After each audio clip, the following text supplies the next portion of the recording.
కర్నూలులో జరిగిన బస్సు అగ్ని ప్రమాదం ఘటన నేపథ్యంలో తెలంగాణ రవాణా శాఖ అధికారులు అప్రమత్తమయ్యారు. హైదరాబాద్ వ్యాప్తంగా ప్రైవేట్ ట్రావెల్స్ బస్సులపై విస్తృత స్థాయి తనిఖీలు చేపట్టారు.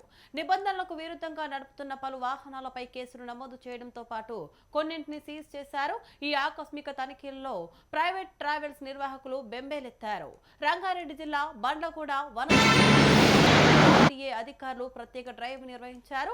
ఈ సందర్భంగా 60కి పైగా వాహనాలను తనిఖీ చేయగా నిబంధనలు పాటించని 12 బస్సులపై కేసులు నమోదు చేశారు.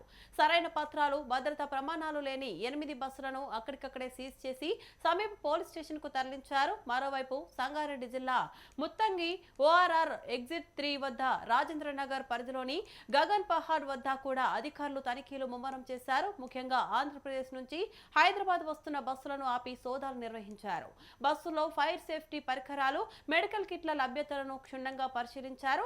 ఎల్బీ నగర్ లోని చింతలకుంట వద్ద కూడా పలు వాహనాలపై కేసులు నమోదు చేశారు. ప్రయాణికుల భద్రతను దృష్టిలో ఉంచుకొని ఈ తనిఖీలు నిర్వహిస్తున్నామని, నిబంధనలు ఉల్లంఘించే వారిపై కఠిన చర్యలు తప్పవని అధికారులు హెచ్చరించారు. ఈ తనిఖీలు రాబోయే రోజుల్లోనూ కొనసాగుతాయని వారు స్పష్టం చేశారు.